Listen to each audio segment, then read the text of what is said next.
Bonjour à tous, je suis Manon chez jepassemontitrepro.fr et je suis en charge des dossiers professionnels que l'on propose.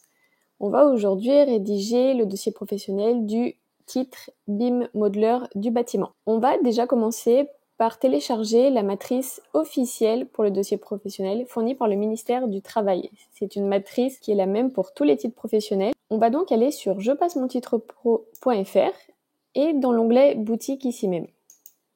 Vous avez le dossier professionnel vierge à remplir juste ici que vous pouvez télécharger simplement sur le bouton télécharger.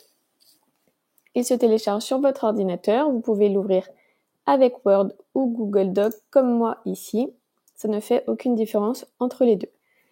La matrice que l'on vous propose chez Je passe mon titre pro est conçue pour remplir 6 exemples de compétences, 6 exemples de tâches que vous avez réalisées.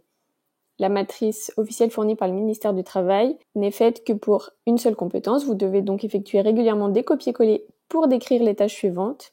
On vous a donc facilité un peu la tâche avec un modèle de dossier professionnel prêt pour accueillir 6 exemples de compétences. On va donc passer à la rédaction de la page de garde ici. Pour le moment, on vous demande simplement votre nom de naissance, le nom d'usage si vous avez un nom d'époux ou d'épouse,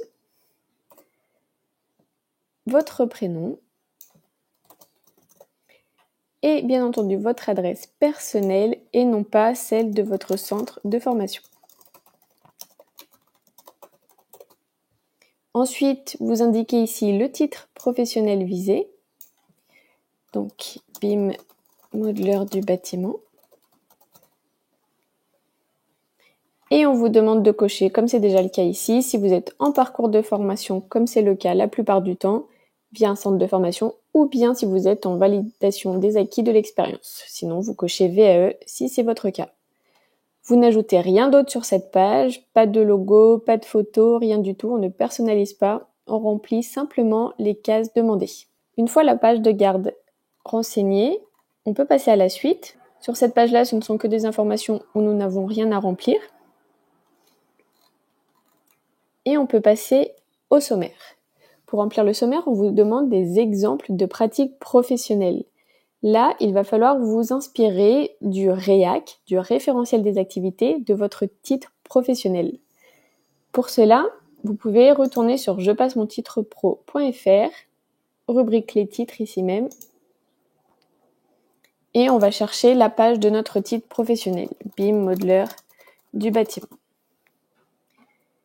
Je clique ici, et dans la colonne de gauche, dans les documents, vous avez accès au référentiel des activités. C'est un document officiel qui répertorie les activités types du métier. Vous descendez un peu plus bas jusqu'à tomber sur le tableau. Et dans ce tableau, vous avez la liste des activités types du métier ainsi que les compétences de chaque activité. On va se servir de ça pour construire et rédiger notre dossier professionnel. Donc on vous demandait ici intitulé de l'activité type numéro 1. Vous reprenez simplement en copier-coller l'intitulé de l'activité type numéro 1.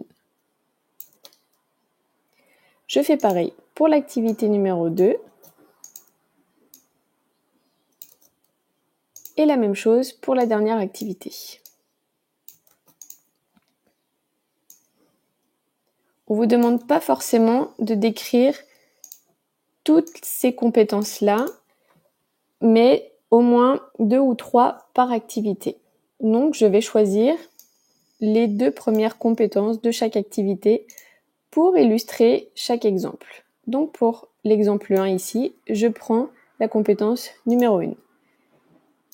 Je prends ensuite la compétence numéro 2 pour l'intitulé de l'exemple numéro 2. Je fais ainsi de suite pour le reste du sommaire.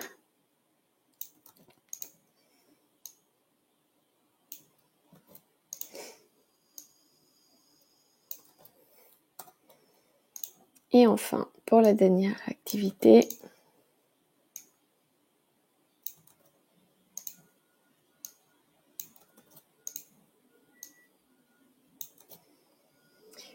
voilà. Maintenant, on voit qu'ici, il nous reste des lignes avec intitulé de l'exemple 3, Comme ce sont des exemples qu'on ne va pas développer, je peux supprimer ces lignes-là de mon dossier professionnel, de mon sommaire. C'est pas un problème de supprimer ces lignes, ça éclaircit la structure du dossier. Donc je supprime la ligne, je fais un clic droit ici même, je supprime la ligne. Et là, je n'ai pas d'exemple 3 ni d'activité type 4, donc je vais supprimer toutes ces lignes également.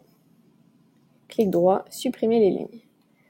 Maintenant, j'ai un sommaire propre, clair, qui va définir ce que je vais décrire par la suite. On passe donc aux exemples de pratiques professionnelles. Et là, encore une fois, on nous redemande de citer l'activité type 1 et l'exemple numéro 1. Donc, je refais simplement un copier-coller. Ici même, et je reprends mon numéro 1. Maintenant, qu'est-ce qu'on vous demande? On vous demande de décrire les tâches que vous avez effectuées et dans quelles conditions pour cette compétence-là. Pour être sûr de ne pas être hors sujet, pour être sûr que ce que vous allez écrire correspond à cette compétence, toujours dans le réac, vous avez la description de chaque compétence. Il faut donc s'assurer que ce que vous allez décrire correspond à cette compétence. Par exemple, je cherche la compétence numéro 1, mettre un projet en conformité. Si je descends plus bas, je tombe sur la fiche compétence numéro 1. Ici, vous avez une description de la compétence, si vous voulez être sûr de savoir quoi rédiger par rapport à cette compétence ici. Et vous avez la même chose pour chaque compétence dans les pages qui suivent. Pour structurer un peu mon récit, je vais déjà lister sous forme de tirets les tâches que j'ai réalisées pour cette compétence. Alors, je commence par l'analyse du projet et des réglementations. Ensuite, j'ai identifié les ouvrages concernés.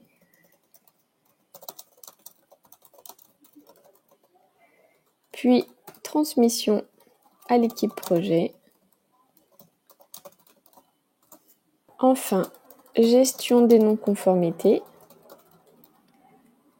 Et finalement, réalisation des pièces pour le permis de construire. Ça me sert à me guider, à structurer mon récit. Maintenant, je vais pouvoir développer un peu plus chaque partie pour que le jury puisse se rendre compte que je maîtrise cette compétence. Alors, concernant l'analyse du projet et des réglementations, je peux expliquer que lors de chaque nouveau projet, je débutais par une lecture approfondie de l'esquisse et du descriptif. Je modélisais ensuite le bâtiment sous Revit pour visualiser l'implantation et la volumétrie. Cette base me permettait d'identifier les règles applicables via le PLU et le code de l'urbanisme, comme les hauteurs, les distances, l'accessibilité, etc. On fait bien entendu attention aux fautes d'orthographe. Je précise que je consultais les documents d'urbanisme locaux pour extraire les contraintes précises applicables à chaque parcelle. Ensuite, concernant l'identification des ouvrages concernés. Une fois les contraintes globales définies, j'identifiais les éléments soumis à des normes spécifiques, résistance des matériaux, isolation, acoustique, sécurité incendie. Avec le logiciel Logical, je vérifiais la conformité structurelle, puis je réalisais les plans 2D sur AutoCAD en annotant chaque élément selon les DTU applicables. Je relevais pour chaque ouvrage les performances attendues, c'est-à-dire performances thermiques, mécaniques, acoustiques, afin d'en assurer la conformité. Concernant la transmission à l'équipe projet, je participais à des réunions de coordination pour transmettre les contraintes identifiées à l'architecte, à l'ingénieur et au bureau de contrôle.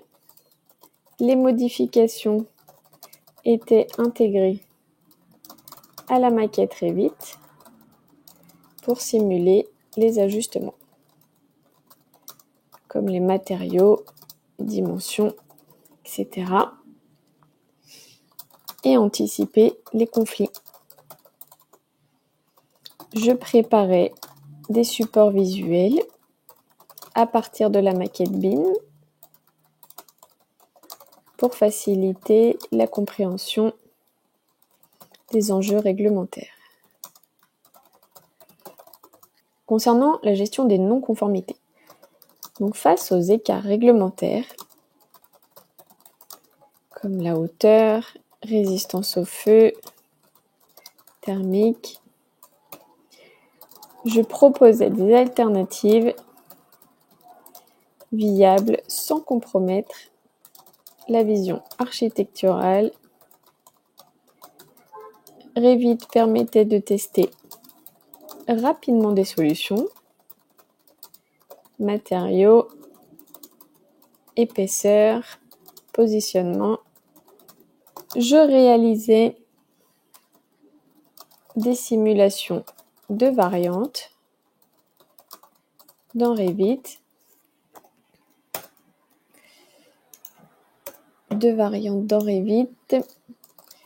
pour valider techniquement et esthétiquement les propositions de correction. Enfin, on passe à la partie réalisation des pièces pour le permis de construire. Donc, une fois le projet conforme, je produisais les pièces graphiques avec AutoCAD, plan, coupe, détail. Navisworks m'aidait à coordonner les maquettes et détecter les conflits intermétiers. Les documents finaux étaient rassemblés sous Acrobat pour un dépôt clair et complet auprès des services d'urbanisme.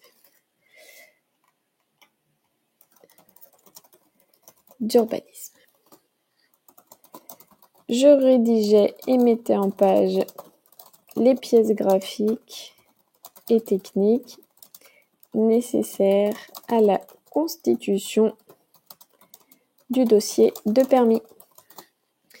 Et voilà, pour cette compétence-là, j'ai détaillé absolument toutes les tâches que j'ai réalisées pour mettre un projet en conformité avec la réglementation en phase avant-projet. Bien sûr, vous détaillez, vous précisez, quand vous utilisez des outils, tout, vous êtes le plus précis possible. Il faut qu'on puisse se mettre à votre place et s'imaginer faire la même chose facilement. Cela montre que vous maîtrisez cette compétence. Ensuite, on vous demande de préciser les moyens utilisés. Donc là, vous allez citer seulement tous les outils que vous avez utilisés. Donc j'ai cité Revit pour la modélisation 3D BIM. J'ai cité Logical pour la conception structurelle. J'ai cité AutoCAD pour les dessins 2D techniques. J'ai cité les normes DTU les normes de construction, le code de l'urbanisme qui concerne les réglementations locales.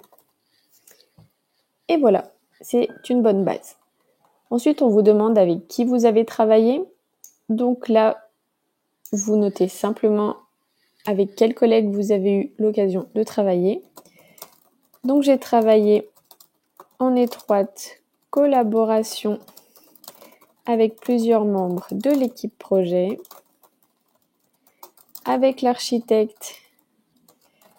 Nous avons ajusté les choix de matériaux et les dimensions du bâtiment pour respecter les normes. J'ai échangé régulièrement avec l'ingénieur structure pour vérifier la conformité des éléments porteurs du bâtiment. Et lors des réunions de coordination, j'étais accompagnée d'un bureau d'études techniques pour les aspects thermiques et acoustiques. Simplement. Concernant le contexte, on vous demande ici d'ajouter le nom de l'entreprise, donc vous l'indiquez ici, vous mettez son nom. Concernant le service chantier concerné, ici on est sur la phase avant-projet, donc je peux noter avant-projet. Et vous notez la période d'exercice pendant laquelle vous avez exercé, par exemple le 2 avril 2025 jusqu'au 2 mai 2025. Ensuite, on vous demande des informations complémentaires qui sont facultatives, elles ne sont pas obligatoires. Vous pouvez simplement ajouter que mon rôle en tant que BIM modeler était d'analyser minutieusement les exigences réglementaires, d'identifier les ouvrages concernés,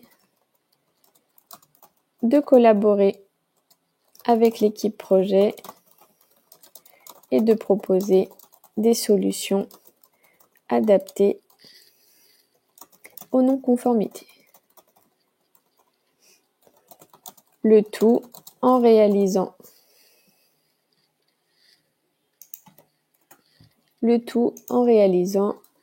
des pièces graphiques précises pour le dossier de demande de permis de construire. Là, vous insistez encore une fois sur le fait que vous maîtrisez parfaitement cette compétence pour le métier. On a rédigé la première compétence, il va bien sûr falloir faire la même chose pour les compétences suivantes. Si je passe à la suite, vous avez de nouveau activité 1, exemple 2. Ici, vous venez de nouveau copier l'intitulé de l'activité 1, comme on l'a fait précédemment, ainsi que pour l'exemple 2, vous venez reprendre l'intitulé de la compétence numéro 2. Vous faites exactement la même chose pour décrire les tâches, les moyens utilisés et les personnes avec qui vous avez travaillé, bien sûr le contexte aussi. Et ensuite, vous faites pareil pour les compétences suivantes. Ici, vous avez l'activité 2, exemple 1, et ainsi de suite pour la suite.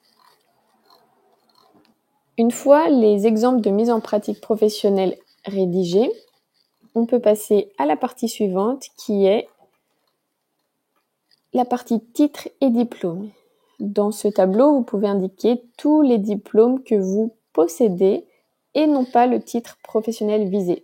Donc là, vous n'indiquez pas titre professionnel BIM modeler du bâtiment. Vous indiquez seulement ceux que vous avez déjà eu précédemment.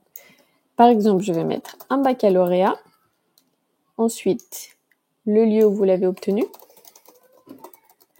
et une année d'obtention. Ici, on fait pareil pour rendre le document plus lisible et plus propre. Je peux supprimer ces lignes-là. Ça, on a le droit. C'est pas considéré comme une modification de la matrice. Je fais simplement un clic droit et je supprime mes lignes. Une fois la partie titre et diplôme renseignée, je peux passer à la déclaration sur l'honneur que tout ce que j'indique est vrai. Donc vous indiquez de nouveau votre nom et prénom. Je sous-signe déclare sur l'honneur que les renseignements fournis sont exacts et je suis bien l'auteur des réalisations jointes. Vous indiquez la ville où vous êtes et la date. Le 15 mai 2025. Une fois que vous allez avoir fini votre dossier professionnel, qu'il sera imprimé, à l'emplacement signature, vous allez devoir signer de manière manuscrite. Donc, vous ne signez pas par ordinateur, vous signerez ici même.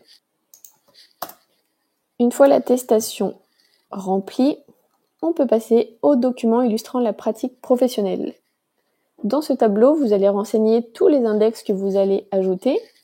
Vous allez noter annexe 1, tel outil, tel document, et ensuite vous allez les ajouter ici en photo.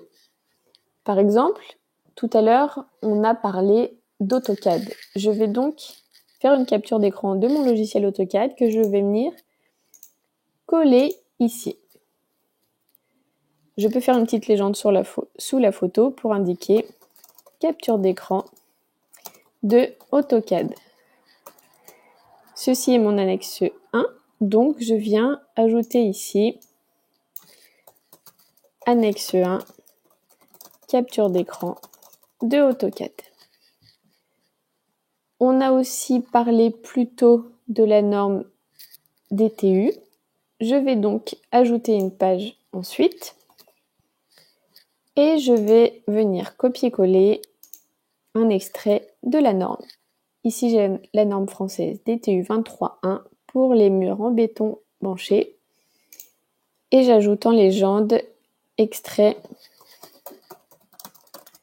de la norme DTU 23. Je peux reprendre cette légende pour la mettre dans mon annexe. En annexe 2. Je fais attention à ce que mes lignes aient la même mise en forme et si on voit qu'elles n'ont pas la même couleur, alors je remets simplement la même couleur pour les deux. Et voilà.